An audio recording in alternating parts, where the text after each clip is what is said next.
ये परम संत सदगुरु कबीर साहेब जी की वाणी है। सब संतों ने भक्ति की बड़ी महिमा गाई है। हालांकि इस दुनिया में सब लोग भक्ति कुछ न कुछ भक्ति करते ही हैं, भक्ति के बगैर कोई है नहीं। देखो, लोग सवेरे उठ के स्नान करके नहीं कुछ है तो घर में देवी देवताओं को फोटो को भी नमस्कार करते हैं, वो भी एक भक्ति ही है। और कुछ श्रद्धा प्रेम और भक्ति वाले लोग स्नान करके देवस्थान में मंदिर में जाके जल चढ़ाते हैं, नमस्कार करके आते हैं, वो भी एक भक्ति ही है। और कुछ श्रद्धा विश्वास और प्रेम वाले सोचते हैं कि भाई घर बार में रह के हमसे परमार्थ और भक्ति नहीं हो सकता है, वैराग्य लेकर के आज हिमालय की गुफाओं में जंगलों में जाके घर बना के कंदमूल खा के प्राणायाम साधन अष्टांग योग जप तप करते बैठे हैं, वो भी एक भक्ति ही है। लेकिन कबीर साहब जी क्या कहते हैं? कबीर गुरु की भक्ति कर, तज विषया रस चौज, बार बार नहीं पाई हो मानुष जन्म की मौज। कबीर साहब जी हम लोगों से ये प्रार्थना करते हैं, भाई भक्ति किसकी करना है? गुरु की। अब हमें शंका हो सकता है, भाई क्यों गुरु की ही भक्ति करनी है? देवी देवता हैं, ब्रह्मा विष्णु महेश्वर हैं, देवी देवता हैं, उनका भक्ति क्यों न किया जाए? क्यों गुरु की भक्ति करने के लिए संत कहते हैं? तो संत महात्मा हमेशा फरमाते आए हैं कि देखो भाई, देवी देवताओं को हमने देखा नहीं, वो गोरे थे, काले थे, लंबे थे, छोटे थे, कैसे थे? हालांकि फोटो बनाने वाले लोग तरह तरह के फोटो बना के बेचते जाते हैं। तो कहते हैं बिन देखे को कैसे ध्यान, जिनको हमने देखा नहीं उनका हम ध्यान कैसे कर सकते हैं? तो इसीलिए संत महात्माओं को हम देखते हैं। जब हम गुरु की शरण में जाते हैं तो गुरु सामने बैठ के ही हमें सत्संग सुनाता है, नाम दान देता है। तो सत्संग के समय में भी हम उसको देखते हैं, दर्शन करते हैं, और नामदान के समय में भी हम देखते हैं। तो जिस चीज़ को हम देखते हैं उसका ध्यान हम कर सकते हैं, और जिस चीज़ को हमने देखा ही नहीं उसका हम ध्यान किस तरह से कर सकते हैं? तो इसीलिए संत महात्मा कहते हैं भाई गुरु को हम देखे होते हैं। और फिर गुरु कहते हैं गुरु कोई व्यक्ति का नाम नहीं, गुरु एक ताकत का नाम होता है। गु नाम अंधकार, रू नाम प्रकाश। कहते हैं जो अंधकार में प्रकाश करने वाली ताकत का नाम ही गुरु होता है। आप आंख बंद करो, अभी देखो आपके अंदर में भी अंधेरा है, बाहर भी अंधेरा है। बाहर देखो, आप सूरज डूब जाए, हमारी आंखें होके भी हम अंधे हैं, हमें कुछ नज़र नहीं आता है। बगैर टार्च के, बगैर लाइट के किसी न किसी प्रकाश का सहारा लेना पड़ता है। इसी तरह से आज हम सूरज के प्रकाश में काम करते हैं, रात के समय लाइट और कहते हैं बैटरी के प्रकाश में काम करते होते हैं। हालांकि आंखें होके भी हम अंधे हैं। तो इसीलिए कहते हैं कि अभी हमारे घट में अज्ञान रूपी अंधकार है। जब हम गुरु के बताए हुए रास्ते पे 2-2.5 घंटे का रोज भजन सुमरन करने लगते हैं, संत महात्मा हमें क्या कहते हैं कि भाई अगर कोई परमात्मा का जीता जागता मंदिर है तो मानव शरीर है। हर मंदिर यह शरीर है, ज्ञान रतन प्रगट होए। परमात्मा का जीता जागता मंदिर मानव शरीर है, जिसे परमात्मा ने खुद अपने रूप के ऊपर बनाया। जैसे दुनिया में जो भी सामान उस परमात्मा ने रचना किया है, सब कुछ इस शरीर के अंदर रचना करके वो परमात्मा खुद आपके अंदर बैठा है। अपने पास जाने का रास्ता इसी के अंदर रख के भेजा हुआ है। वही हमें कामिल मुर्शिद पूरा गुरु बताते हैं। देखो, जब शेख तकी मक्का मदीना सब छान मारे, शांति नहीं आई, तो आप जाते समय तुलसी साहब जी का आश्रम आया, तो सोचे चलो महात्मा है, दर्शन करके जाएंगे। तो गए और जा कर के और यही सब पूछते हैं कि महात्मा जी, हमने कहते हैं मक्का मदीना सब छान मारा, लेकिन मुझे शांति नहीं आई, मेरे अंदर कोई शांति नहीं मिली। शांति कैसे आएगी, हमें वो मालिक कैसे मिलेगा? तो वही आप तुलसी साहब जी उस हेतकी को समझाते हैं, हेतकी वो परमात्मा कहीं बाहर नहीं बैठा है, वो परमात्मा का जीता जागता मंदिर मानव शरीर है। उन्होंने यही कहा है कि भाई दिल का हुजरा साफ कर जाना के आने के लिए, ध्यान गैरों का उठा उसके बिठाने के लिए।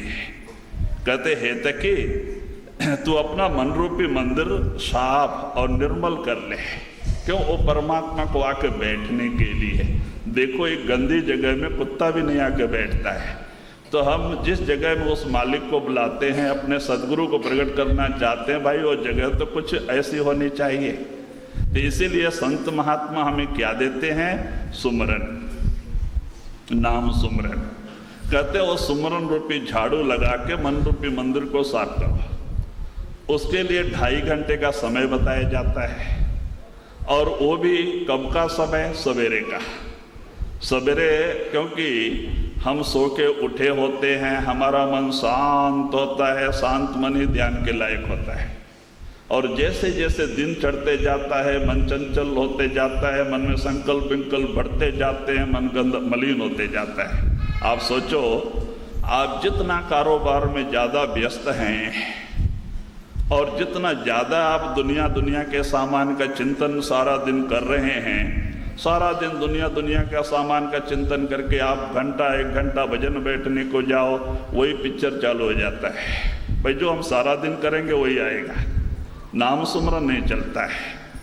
तो कहते भाई, इसलिए महात्मा कहते भाई नाम सुमरन, वो नाम पवित्र है, निर्मल है। कहते हैं जो संत हमें नामदान देते हैं वो अक्षरों में नहीं है, ना वो लिखने में आता है, ना पढ़ने में आता है, ना कोई ग्रंथों में है। तो वो कैसे देते हैं? नाम तवज्जो होती है। नाम हमारे 10वें दरवाजे में है, वो सतलोक सचखंड से आके यहाँ टिका हुआ है। नामदान के समय गुरु अंदर जाके हमारी आत्मा को सबसे से जोड़ता है, और जिस दिन वो हमारे आत्मा को सबसे से जोड़ता है, उसी दिन शब्द रूप में हमारे अंदर बैठ जाता है। उस दिन से गुरु हमारे साथ होता है।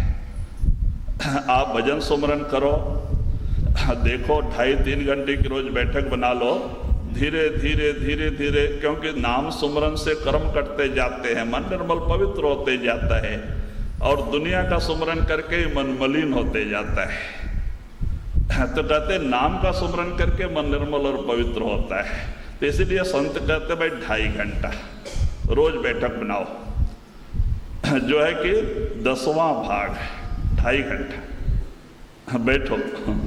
कहते हैं भाई इस तरह से बैठो, 2.5 घंटे की आप रोज बैठक बनाओगे, धीरे धीरे आपके कर्म करते जाएंगे, मन निर्मल पवित्र होते जाएंगे। जैसे जैसे मन निर्मल होएगा स्थिर होने लगेगा, और एक दिन मन स्थिर हो जाएगी, आपकी रूह ऑटोमेटिक चढ़ाई करेगी, और ये 9 दरवाजे छोड़ के 10वें में आ जाएगी, जिसको तीसरा दिल कहते हैं, 10वां द्वार कहते हैं, और मुक्ति का दरवाजा कहते हैं। यहाँ है तीसरी आँख, कहते वो खुल जाएगी और हमारा रूह अंदर चली जाएगी। तो कहते जो गुरु हमें नामदान दिया है वो वहाँ बैठा है, गुरु का दर्शन भी हो जाएगा, और गुरु की कृपा से शब्द और प्रकाश प्रकट हो जाएगा। कहते एक बार शब्द और प्रकाश प्रकट हो गया, हमारा काम बन गया। तब आप चाहे जंगल में भी जाओ, गुरु आपके साथ है, आप अमेरिका में भी जाओ, गुरु आपके साथ है। एक बार गुरु आपके अंदर प्रकट हो जाए, वो कभी छोड़ के जाता नहीं, वो आपसे बात भी करता है, हर समय आपकी संभाल भी करता है, और हर समय आपकी रक्षा और आपके साथ में भी रहता है। लेकिन गुरु को प्रकट करना पड़ता है, नाम लेने से ही हमारा काम पूरा नहीं हो जाता है। नाम तो क्या है, जैसे मैं बार बार कहता हूँ, नाम जैसे अभी हमें अनंतपुर से या तो बेंगलुरु से बॉम्बे जाना है, तो हम स्टेशन पे जाते, पैसा जमा करते हैं, और हमें रिजर्वेशन टिकट तुरंत मिल जाता है। कंप्यूटर पे। अब वो टिकट लेके हम घर में बैठे, भाई टिकट मिल गया, बॉम्बे पहुंच जाएंगे। चाहे महीना बैठे रहें, 2 महीना बैठे रहें, बरस बैठे रहें, टिकट हमको बॉम्बे नहीं लेके जाएगा।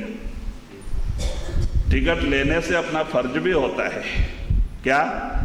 जिस डेट का टिकट है उस डेट पे घर छोड़ के स्टेशन पे जाना, और जिस ट्रेन का टिकट है उस ट्रेन में बैठना, आपकी ड्यूटी। जब ट्रेन में बैठ गए आपकी ड्यूटी खत्म हो गई। आगे कहते हैं कि भाई स्टेशन से वहां बॉम्बे तक लेके जाके छोड़ना ट्रेन की ड्यूटी है। बेंगलुरु से बॉम्बे तक छोड़ना ट्रेन की ड्यूटी है। आप चाहे सो जाओ, चाहे गप्पा मारो, चाहे पत्ता खेलो, ले जा करके वहां छोड़ना उसकी ड्यूटी है। तो कहते भाई इसी तरह से नामदान मिलने से हमारा मकसद पूरा नहीं हो गया। हमें रास्ता बताया गया, टिकट मिल गया। अब हमें क्या करना है? 2.5 घंटे की बैठक बनानी है, 2.5 घंटा भजन सुमरन करना है, और गुरु के चरणों से प्रेम प्यार। जैसे जैसे आपका प्रेम प्यार सदगुरु के चरणों से लगता जाएगा, दुनिया से हटता जाएगा, नाम से जुड़ेगा, तब नाम सुमरन बनेगा। जब तक वो नाम से नहीं जुड़ेगा, नाम सुमरन बराबर नहीं चलता है, तब तक हमारा काम भी नहीं बनेगा। तो इसीलिए बहुत जरूरी है कि अपना प्रेम प्यार दुनिया से हटाना और नाम या सदगुरु के चरणों से जोड़ना। नाम का या तो गुरु का बन के दुनिया में रहना, तब तो काम बनेगा। दुनिया का बन के हम दुनिया में रहेंगे, कभी कामयाबी हासिल नहीं कर पाएंगे। हमें गुरु का बन के दुनिया में रहना पड़ेगा। पहले गुरु पीछे दुनिया, तब तो काम बनेगा। और पहले दुनिया पीछे गुरु, काम नहीं बनेगा। तो इसीलिए जब हम सारा रात दिन दुनिया के सुमरन से जुड़े होते हैं, रात दिन दुनिया के चिंतन में लगे होते हैं, घंटा आधा घंटा भजन में बैठना चाहते हैं, तो भाई काम कैसे बनेगा? तो इसीलिए महात्मा कहते भाई बाल बच्चे छोड़ने की जरूरत नहीं, घर मकान छोड़ने की जरूरत नहीं, पीला कपड़ा रुद्राक्ष पहनने की जरूरत नहीं। खाली प्रेम प्यार दुनिया से हटाना, सदगुरु के चरणों से जोड़ना, नाम से जोड़ लेना। आप रहो बाल बच्चे में, कोई फर्क नहीं। जैसे हम बार बार कहते हैं, जैसे देखो एक सर्वेंट होता है, हमारे दुकान में काम करता है, सारा कारोबार करता है, लेकिन वो अपना नहीं समझता है। अगर मालिक को लाखों रुपए का फायदा हो जाए, उसे कोई खुशी नहीं। लाखों रुपए का नुकसान हो जाए, उसे कोई दुख नहीं। तो कहते भाई इस तरह से रहो दुनिया में। जैसे हमारे घर मेहमान आते हैं, हम उनका बड़ा खातिर बातर करते हैं, बड़ा अच्छा खाना पीना भी बना के खिलाते हैं, वो खाते हैं, लेकिन उठाए उदास दिल से। क्या कहते हैं? जाना है, जाना है, जाना है। नहीं कहते रहना है। मेहमान को कितना भी अच्छा बना के खिलाओ, सवेरे उठते क्या कहते हैं? जाना है, जाना है। नहीं कहते 10 दिन रहे, नहीं। उनको पता है, अंदर से लगाव होता है, खींच होती है। घर मकान छोड़ के आया हूँ, बाल बच्चे छोड़ के आया हूँ, नौकरी धंधा छोड़ के आया हूँ, मुझे जाना है। तो कहते भाई इसी तरह से जैसे एक मेहमान हमारे घर में आके रहता है, चित्त उदास उठाए हुए रहता है, ऐसे हम भी इस दुनिया में रहें, कारोबार करें, हमारी ड्यूटी है, लेन देन का हिसाब किताब है, ड्यूटी बजाएं, लेकिन दुनिया का बन के नहीं, नाम का बन के, गुरु का बन के। जब हमारा प्रेम प्यार सदगुरु के चरणों से जुड़ जाएगा, नाम से जुड़ जाएगा, तब हम दुनिया में रह के भी दुनिया हमारा कुछ नहीं बिगाड़ सकते। ऑटोमेटिक हमारा भजन बंदगी बनेगा, क्योंकि हमारा प्रेम प्यार सदगुरु के चरणों से जुड़ा है, नाम से जुड़ा है। हम खाना खाते समय भी नाम सुमरन करने की कोशिश करेंगे, रास्ता चलते समय भी सुमरन करेंगे, हल जोतते समय भी सुमरन करेंगे, काम बन गया। बस यही, इसीलिए आप इशारा देते हैं कि ये जो मानव शरीर का उद्देश्य क्या है, कहते जब करोड़ों जन्मों के भटकने के बाद परमात्मा को दया आकर के ही एक छोटा सा चांस मानव शरीर का देता है। ये नर नारायणी शरीर है, इसके अंदर अखुट भंडार भरे हैं, काया कंचन नगरी अखुट भरे भंडारा। इसके अंदर अखुट भंडार भरे हैं, ये खाली मलमूत्र का ही भंडार नहीं, इसके अंदर तो 16 लोक हैं, सोने चांदी हीरे जवाहरात के बंगले हैं। देखो आप अंदर जाके, जब आपकी रूह 6वें मंडल में पहुंचेगी, 33 करोड़ देवी देवता नजर आएंगे इसी बंगले में, इसी शरीर में। सोने चांदी हीरे जवाहरात के बंगले नजर आएंगे। और ऊपर जाओ, ब्रह्म कहते हैं कि वहां का भी नजारा आपको नजर आएगा, पार ब्रह्म वहां का भी नजारा नजर आएगा। तो देखो, जैसे आज यहाँ पे आत्माएं हैं, अंदर के मंडलों में भी इससे कई गुनी ज्यादा आत्माएं हैं, ऐसे वहां भी चल रहा है।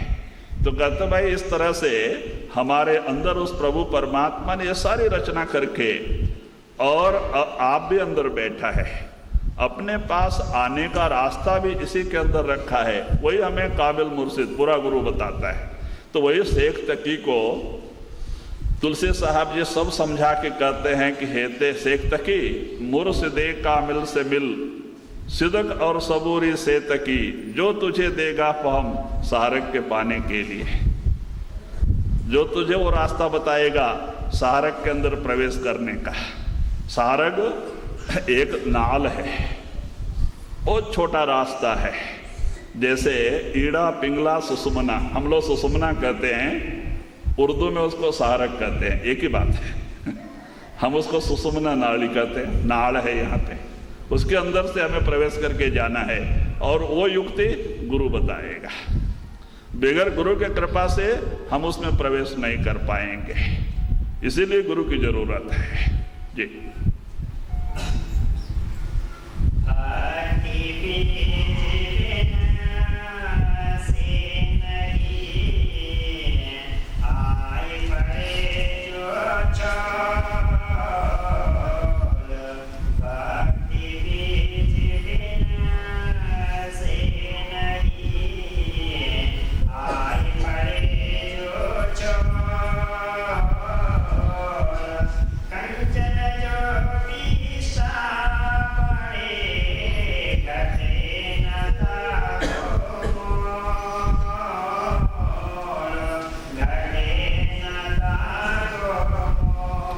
तो वही आप कबीर साहब जी इशारा देते हैं कि एक बार जो भक्ति का बीज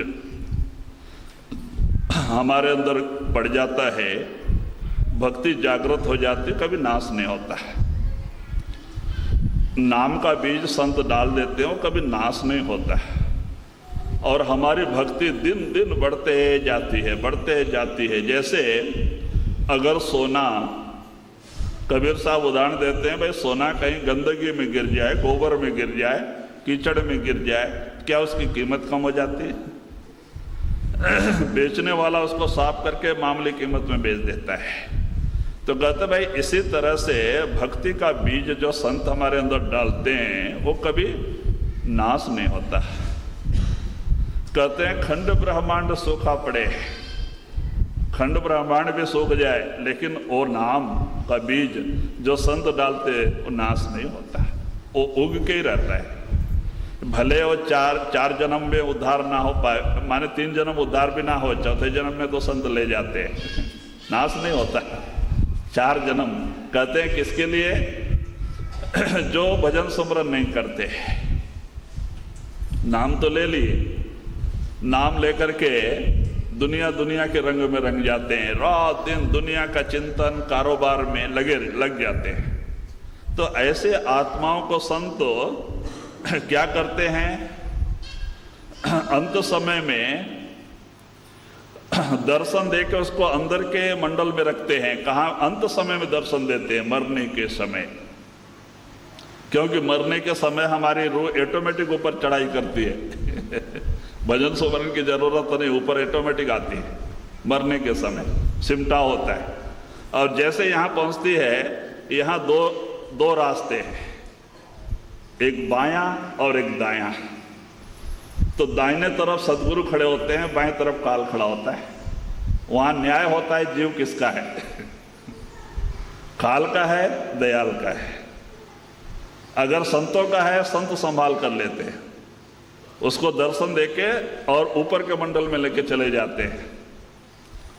अगर काल का है, काल संभाल कर लेता है और उसको फिर 84 में भेज देता है। तो कहते हैं कि वहाँ अंदर में तो उसका फैसला हो जाता है, तो उसको सहस्त्रदल कमल में रखा जाता है, वहाँ पे भजन सुमरन कराया जाता है। बहुत लंबा भजन सुमरन करना पड़ता है, जो यहाँ पे हम थोड़े समय में हासिल कर लेते हैं, वहाँ पे बहुत लंबा समय लगता है अंदर में बहुत लंबा समय। तो इसलिए फिर वहाँ से वो दूसरा जन्म हो जाता है, वहाँ पे नाम भक्ति होती है। यहाँ पे हम गुरु भक्ति कर रहे हैं, वहाँ पे नाम भक्ति होती है। खाली शब्द सुनते रहो, कर्म करते जाते हैं। गुरु भी साथ होता है, शब्द भी प्रकट होता है। तो गुरु के दर्शन और शब्द सुनने से हमारे कर्म करते जाते हैं। फिर वहाँ से उठा के संत पार ब्रह्म में वो तीसरा जन्म देते हैं, पार ब्रह्म में मुक्ति पद। वहाँ भी बहुत लंबा समय रहना पड़ता है, उसको भजन करना ही पड़ता है वहाँ पे फिर वहाँ इस सुरत को साफ करके फिर वहाँ से लास्ट में सतलोक सचखंड लेके जाते। चौथा निज धाम, चौथा जन्म सतलोक सचखंड में। 4 जन्म पृथ्वी पे नहीं भेजते संत। जिनको संत सदगुरु मिल गए फिर दुनिया में पैदा नहीं होने देते। यही संतों की विशेषता है। इसीलिए तो संतों ने कहा है, सोना काई ना लगे, लोहा घुन नहीं खाए, भला बुरा जो गुरु भगत कबहू नरक न जाए कहते हैं गुरु भक्त कितना बुरा भी हो लेकिन नरक में नहीं जाता है। संत कुल मालिक होते हैं। वो अंत समय में अपना दर्शन देके उसको अंदर के मंडल में ले जाके बिठा देते हैं। लेकिन मृतलोक में फिर शरीर में नहीं भेजते हैं। शरीर में भेजेंगे फिर ये जीव सदगुरु को भुला देगा। तो इसीलिए वो अंदर के मंडल में रखते हैं और वही गुरु उनको लास्ट तक लेके जाता है। हाँ, एक जीव को एक सत्संगी के लिए गुरु नहीं आता है। जो नाम लेकर के बुरे लत में पड़ जाता है, शराब पीने लग जाता है, मांस खाने लग जाता है, बुराई में लग जाता है, बुरे कर्म करता है, सदगुरु के हुक्म का पालन नहीं करता है नाम लेके, तो ऐसे को लेने के लिए संत खुद नहीं आते। वो आप नहीं आते। अंत समय मरने के समय आप दर्शन नहीं देते, आप नाराज होते तो उसको यमराज को हुक्म देते हैं कि हमारा एक आत्मा ऐसे गांव में, ऐसी जगह में वो चोला छोड़ रहा है और उसकी संभाल करके ऐसे जगह में पैदा कर दो, यानी किसी सत्संगी के घर में पैदा कर दो। तो यम धर्मराज खुद जाता है, यमदूत नहीं, यमराज ही जाता है। यमदूत को नहीं भेजते संत, धर्मराज को, कलेक्टर को पुलिस को नहीं पुलिस जिसकी जितनी छोटा स्टेज होता है उसको उतना अहंकार, माने वो मारपीट करते, बुरी बुरी गाली निकालते। कलेक्टर आएगा तो गाली वाली नहीं देगा, इज्जत से आपको बिठा के लेके जाएगा बड़े आदमी के पास इज्जत होती है। तो ऐसे धर्मराज आता है, धर्मराज को हुक्म देते हैं, वो खुद आता है और आके उस आत्मा का संभाल करके, गुरु के हुक्म में सब राजी हैं, धर्मराज भी राजी है, और वो जाके उनकी रूह का संभाल करके जहाँ गुरु बताते हैं उस सत्संगी घर में पैदा कर देते हैं। फिर संगत के घर में पैदा होता है तो उसको फिर शरीर में आना पड़ जाता है और शरीर में आने के कारण से फिर गुरु बदलने की जरूरत पड़ जाती है। लेकिन अंदर में जो रखा जाता है एक ही गुरु सतलोक तक लेके जाता है। तो इसलिए जब वो शरीर में आता है फिर उसको गुरु बदलने की जरूरत पड़ती है, तब उसको शरीरधारी गुरु की जरूरत पड़ जाती है। तो वो नाम का बीज नाश नहीं होता है। वही कहते हैं ना, भक्त बीज बिन से नहीं आए पड़े जो चोल। जो शरीर में वो नाम का बीज, भक्ति का बीज संतों ने डाल दिया, वो नाश होने वाला नहीं। तब फिर कहते हैं उसको सत्संगी घर पैदा कर देते हैं और वो जो नाम है, पीछे का नाम मिला हुआ संस्कार बन जाता है और वही इसको खींच के संतों की शरण में लेके जाता है। और फिर उसको जो संत मौजूद होते हैं, शरीर में होते हैं, वो उसको खींच लेते हैं और फिर वो उसको नाम से जोड़ के उसकी जवाबदारी ये लेके उसको सतलोक भेज देते, लेकिन छोड़ते नहीं। तो वही कहते हैं कि जो नाम का बीज संतों ने डाला है, कहते वो नाश नहीं होता है जी।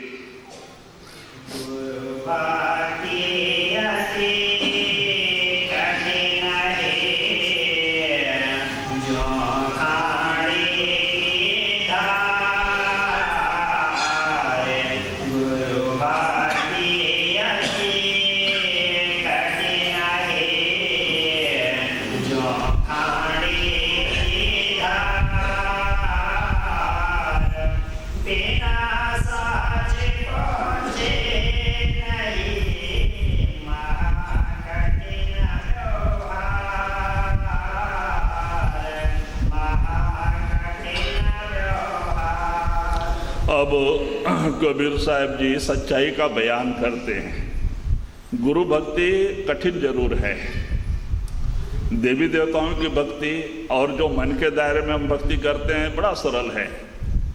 वहाँ कोई हमें टोकने वाला नहीं, बोलने वाला नहीं, हम अपने मनमानी करते जाते हैं। लेकिन गुरु भक्ति थोड़ा कठिन है। क्यों? हाँ, कहते हैं कैसे है? कहते हैं जो खाड़े की धार तलवार के धार पे चलने के समान है गुरु भक्ति। क्यों?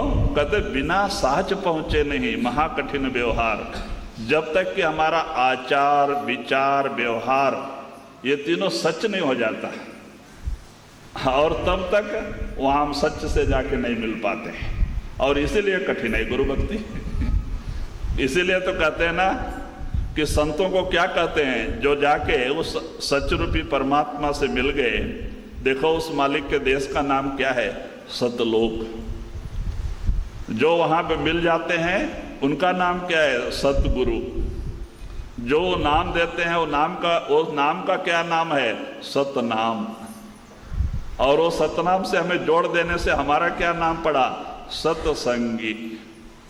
अब हमारा अभी सतसंगी नाम पड़ गया। सत्य का व्यवहार होना चाहिए, बोलना सच, चलना सच, व्यवहार सच, तब तो काम बनेगा। वो सच ताकत में जाके मिल पाएंगे। थोड़ा भी झूठ है, कपट है, कामयाबी नहीं हासिल होगी। इसीलिए कठिन है, और संतों की दया नहीं मिल पाती है। संत जितने देखने में दयाल होते हैं, अंदर से उतने सख्त भी होते हैं।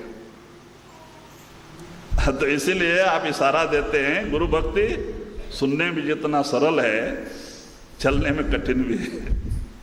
कि बगैर साच, जब तक कि हमारा आचार विचार व्यवहार सच नहीं हो जाता है, वो सच ताकत हमारे अंदर प्रकट नहीं होती है। इसीलिए गुरु भक्ति कठिन है। अगर आप सच पे चलना चालू कर दो, कामयाबी हासिल हो जाएगी। कबीर साहब ने इशारा भी दिया है, साच बराबर तप नहीं, झूठ बराबर पाप, जाके हृदय साच है ता हृदय प्रभु आप। कहते हैं सत्य से बड़ा कोई तपस्या नहीं, और झूठ से बड़ा कोई पाप नहीं। देखो विश्वामित्र ने राजा हरिश्चंद्र को सत्य छुड़ाने का बड़ा प्रयत्न किया, झूठ बोलाने का। लेकिन लाख प्रयत्न करने के बाद, लाख दुख देने के बाद में भी उन्होंने सच को नहीं छोड़ा। उन्होंने सच का ही पालन किया। और जबकि 60 साल हवा के आधार पे कहते हैं कि अन्नाहार छोड़ के खाली श्वास के आधार पे तपस्या किया हुआ 60 बरस विश्वामित्र हार गया। जीत हरिश्चंद्र की हुई सत्य परिपालन करने से। तो सत्य से बड़ा कोई तपस्या नहीं। आत्मा भी सच है, नाम भी सच है, गुरु भी सच है, परमात्मा भी सच है। हमें भी सच रूप बनना पड़ता है, तब कामयाबी हासिल होती है। हमारे अंदर और कोई भावना रख के हम भक्ति करेंगे, वो मालिक हमें मंजूर नहीं करेगा। तो इसीलिए आप इशारा देते हैं कि गुरु भक्ति इसके लिए कठिन है कि बगैर सच के हम उसके दरबार में दाखिल नहीं हो पाएंगे। इसीलिए हमें आचार विचार व्यवहार बदलना पड़ता है। हमारे अंदर दीनता नम्रता रखनी पड़ती है। देखो नाभाजी, हमारे उत्तर इंडिया में नाभाजी बड़े एक संत महात्मा हो गए। नाभाजी वो संत थे, और नाभाजी के पास तुलसी साहब जी जाके तुलसीदास ये भी संत बन गए, उनसे उपदेश लेके, माने उनके शरण में जाके। तो पहले जबकि तुलसीदास जी नाभाजी के पास नहीं गए थे, उस समय की ये कहानी है। नाभाजी क्या किए, एक भक्तमाल लिखने का उन्होंने सोचा, भक्तमाल वाणी लिखने का। तो उन्होंने सारे साधु संत महात्माओं का आमंत्रण दिया आमंत्रण दिया और वहाँ पे अच्छा खाना पीना भोज भी बनाया गया, सबके लिए आसन बिछाया गया, चारों तरफ राउंड में आसन बिछाया गया और बीच में एक चौकी रख के चौकी पे सफ़ेद आसन बिछाया गया उनके गुरु के लिए। नाभाजी ने अपने गुरु के लिए, उगरदास जी, नाभाजी के गुरु उगरदास जी थे, उनके लिए सबके बीच में एक ऊंची चौकी रखे थे। सब लोग आके जैसे जैसे सब लोग जिनको आमंत्रण भेजा गया था, जैसे जैसे लोग आते गए सबको आसन पे बिठाते गए। जब तुलसीदास को आमंत्रण मिला, तुलसीदास गोसाई थे और ये नाभाजी नीच जात के थे, ये डोम थे। डोम कहते हैं ना जो नाव चलाते हैं, मछली पकड़ते हैं, नीच जात के थे लेकिन संत महात्मा थे। तो उन्होंने जब उनको आमंत्रण मिला तो उनको बड़ा बुरा लगा कि हम एक डोम के आमंत्रण में जाएं उसके घर खाने के लिए। ये वैष्णव थे नहीं जाना, गुस्सा आया, नहीं, फेंक दिया आमंत्रण। सब लोग आने लग गए, जैसे जैसे लोग आते गए सबको आसन पे बिठाते, चारों तरफ बिठाते गए, पत्तल सामने रखते गए और एक आसन लगा के तुलसीदास के लिए भी पत्तल रख दिया, जरूर आएंगे। लेकिन तुलसीदास आए ही नहीं, सब लोग आ गए, खाना भी चालू हो गया, तुलसीदास नहीं आए, आसन और पत्तल उठा लिया गया। तो जब तुलसीदास को पता लगा कि सब वैष्णव लोग भी गए हैं, बड़े बड़े महात्मा लोग भी गए हैं, तो कहे मैं ही नालायक नहीं गया। उनको थोड़ा अहंकार गया, बड़ी ज्ञान प्रकट हुई कि मैं ही एक नालायक हूं जो ऐसे महात्मा के भंडारा से दूर हो जाऊं। आप भागे वहां से, बेतहास भागे भागे भागे गए और वहां जब पहुंच के देखते हैं तो चारों तरफ महात्मा लोग बैठ के खा रहे हैं और बीच में उनके एक टेबल माने कि एक चौकी बिछा के उस पर गुरुजी बैठे हुए हैं, गुरुजी के चरण के पास नाभाजी बैठे हुए बीच में और चारों तरफ महात्मा बैठे हैं, सब भोजन पा रहे हैं और इनके लिए कोई आसन ही नहीं। तो आके दरवाजे पे खड़े होकर देखते हैं, कहीं आसन ही नहीं, कहीं पत्तल ही नहीं। तो सोचते हैं चलो मन ने धोखा दिया, अहंकार आया, इसको सजा देनी चाहिए। महात्माओं का भंडारा है और उसी चप्पल में बैठ गए, चप्पल में बैठ के और कहते लाओ मुझे यहीं पे दे दो। चप्पल का ही उन्होंने आसन बनाया। सब लोग चप्पल छोड़ के अंदर आए थे, उसी चप्पल में बैठ गए, कहते मुझे यहीं पे दे दो। तो बांटने वाले ने रोटी तो हाथ में दे दिया, उत्तर इंडिया में रोटी और दाल। अब दाल लेने के लिए इनके पास पत्तल नहीं। तो तुलसीदास ने सोचा क्या करें, तो देखा नाभाजी का बूट पड़ा हुआ था अलग में, बूट उठा लिया और बूट में दाल दो बोले। उन्होंने उसी बूट में दाल डाल दिया और इन्होंने 1-2 ग्रास खाया, दाल भी पिया। नाभाजी ने देख लिया, कहते हैं कि देखो तुलसीदास इतने बड़े महात्मा होके और बूट में खा रहे, चप्पल पे बैठे हैं। जब 2 दफा खा लिए पी लिए तब ये भागे भागे गए, नाभा उठ के खाना छोड़ के, और जाके तीसरी दफा पीने को जा रहे थे, हाथ पकड़ लिया। कहते अरे महाराज आप अकेले सब भक्ति ले लोगे? इतने महात्मा लोग आए हुए हैं, उनको भी कुछ छोड़ो। कहते नहीं महाराज मैंने बड़ी गलती की है, मुझे यही सजा है। कहते नहीं आप इसके लायक नहीं, आप मेरा आसन ग्रहण करो। तो उनको पकड़ के उठा के ले जाके अपने आसन पे बिठाया और आप आके उनकी जगह पे बैठ गए नाभाजी। और आप वो जो दाल उनका छोड़ा हुआ था आप पी गए। देखो संतों में कितनी दीनता नम्रता होती है। तो बाद में वही नाभाजी तुलसीदास के लिए कहते हैं कि आपको हम अपने ग्रंथ में सुमेर मणि का स्थान देंगे, क्योंकि आप अजब का दीनता नम्रता दिखाया है। तो उन्होंने अपने लेख में तुलसीदास का सुमेर मणि के रूप में बयान किया है। सुमेर मणि किरीट में सबसे ऊपर होता है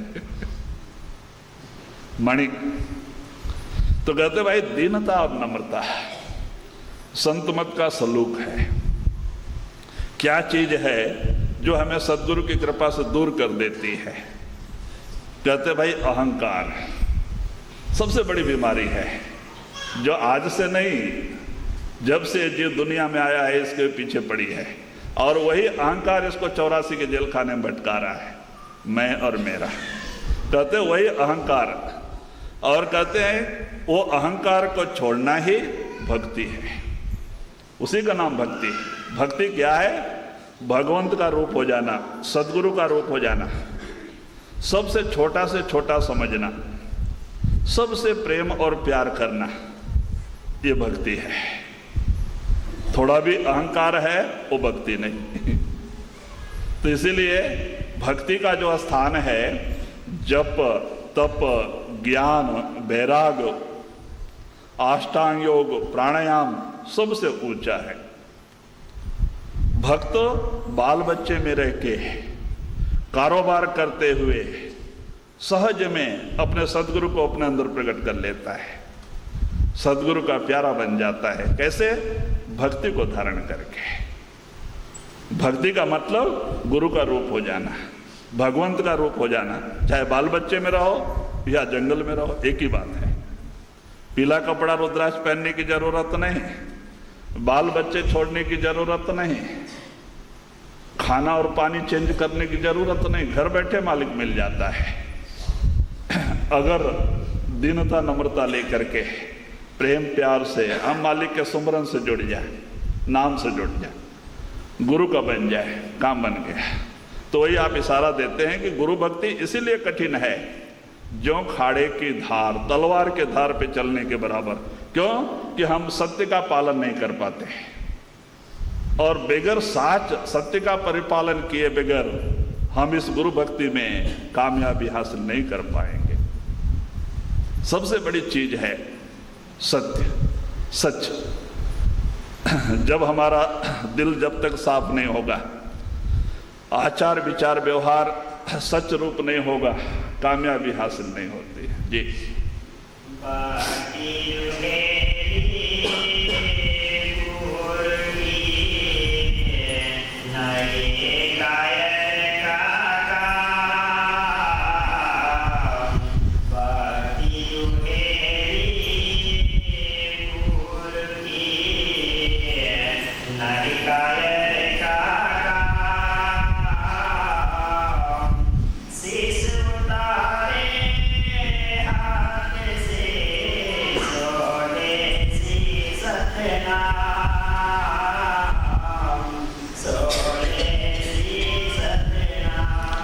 तो वही आप कबीर साहब जी इशारा देते हैं कि भाई कबीर गुरु की भक्ति जो है नहीं कायर का काम।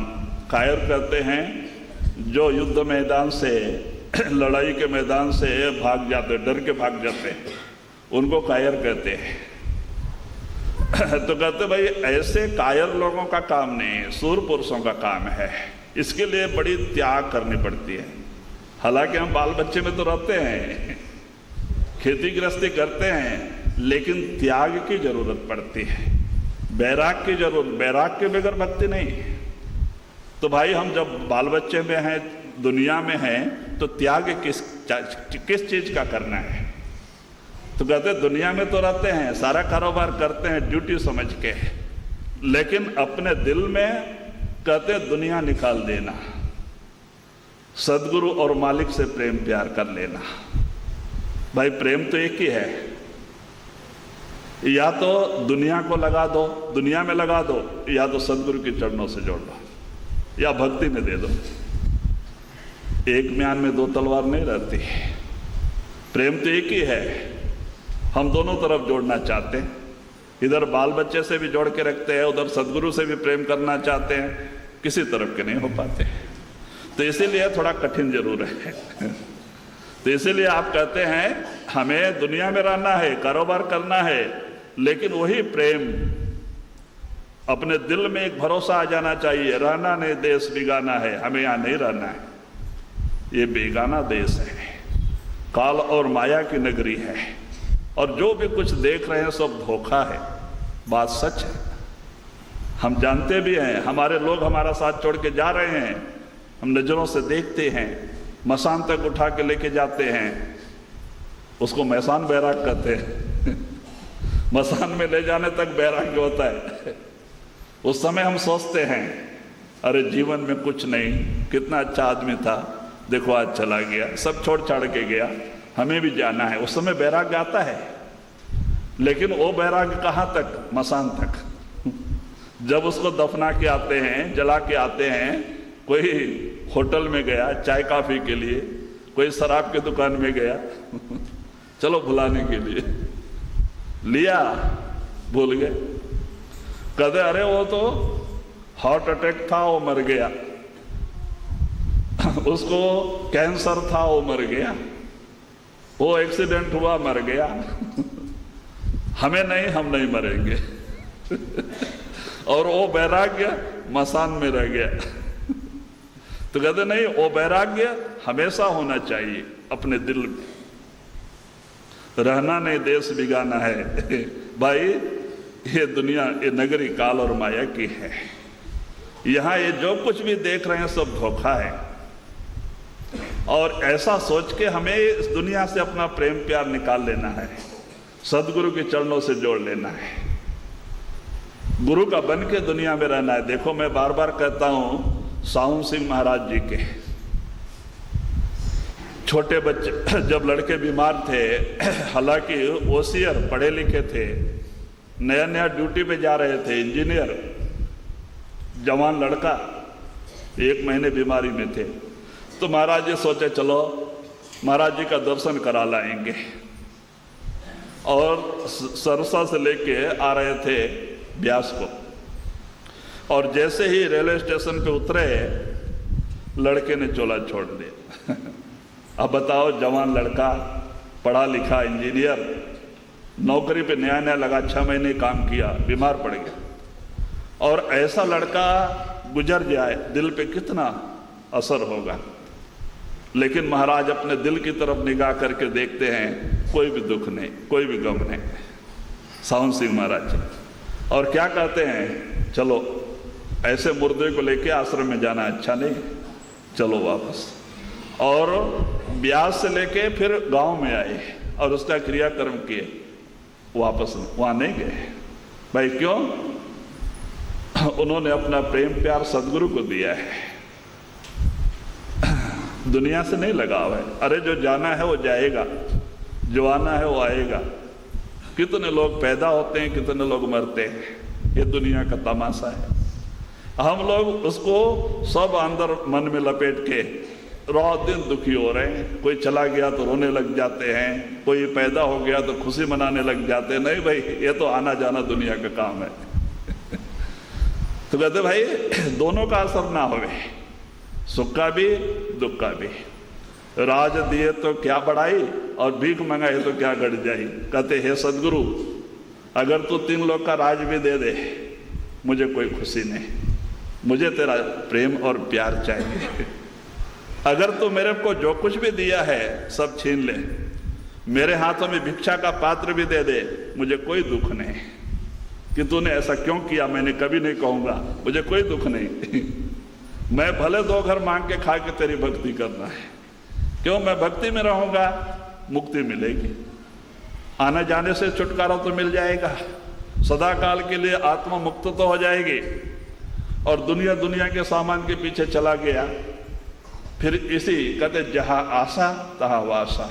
दुनिया का प्रेम बार बार दुनिया में खींच के लेके आता है, बार बार 84 के जेल खाने में भटकाता है। क्या चीज है जो आज हमें दुखी बनाए बैठी है? आशा और तृष्णा, दुनिया का प्रेम प्यार मोह। तो कहते यही प्रेम प्यार अगर हम सदगुरु के चरणों से जोड़ ले, कोई भी ताकत नहीं जो हमें दुखी बना दे।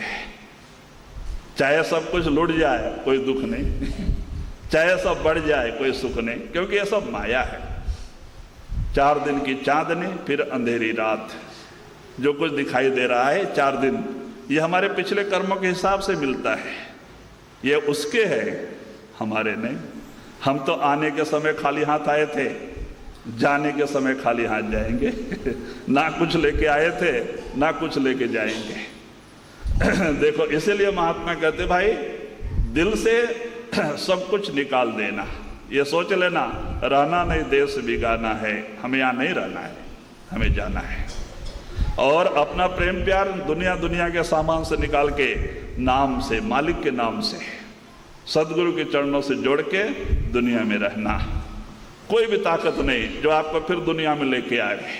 क्या कौन सी ताकत है जो तुम्हें दुखी बनाए बैठी है? दुनिया का प्रेम और प्यार, दुनिया का मोह बार बार दुनिया में लेके आती है, 84 के जेल खाने में भटकाती है। एक आत्मा चोला छोड़ जाती है, पेड़ पौधों के शरीर में जाके गिर जाती है। 30 लाख प्रकार के पेड़ पौधे हैं, 27 लाख प्रकार के कीड़े मकोड़े हैं शरीर है, 14 लाख प्रकार के पक्षी, 9 लाख प्रकार के पानी में रहने वाले जीव। कहते हैं सारा चक्कर लगाना पड़ता है फिर मानव शरीर में आने के लिए। कितना दुख के समुद्र में आत्मा जाके गिर जाती है। तो इसीलिए महात्मा कहते हैं भाई क्या चीज है जो तुम्हें दुखी बनाए बैठी है? दुनिया का प्रेम और प्यार। अगर वही प्रेम प्यार सदगुरु के चरणों से जोड़ लो, कोई भी आपको दुख भी नहीं, सुख भी, आनंद ही आनंद, परमानंद। तो महात्मा कहते हैं आपको कुछ करने की जरूरत नहीं, पीला कपड़ा रुद्राक्ष पहनने की जरूरत नहीं, घर मकान छोड़ के जंगल पहाड़ों में जाके बैठने की जरूरत नहीं, आश्रम में रहने की जरूरत नहीं। खाली दुनिया से प्रेम प्यार हटाना, सदगुरु के चरणों से जोड़ना, दुनिया में रहना, बाल बच्चे में रहना। क्योंकि यह सब ड्यूटी है, ड्यूटी तो करना पड़ता है, लेकिन ड्यूटी समझ के करना, उसी का रूप बन के नहीं, ड्यूटी समझ के हम मिल फैक्ट्री में ड्यूटी करते हैं तो अपना समझ के नहीं करते, ड्यूटी समझ के। टाइम हो गया कि सब फेंक फाक के भागते तो कहते भाई ऐसे यहाँ पे रहे, जब हमारा दुनिया से कोई लगाव नहीं होगा, कोई मोह नहीं होगा, कौन सी ताकत है जो हमें दुनिया में लेके आवे? कोई नहीं।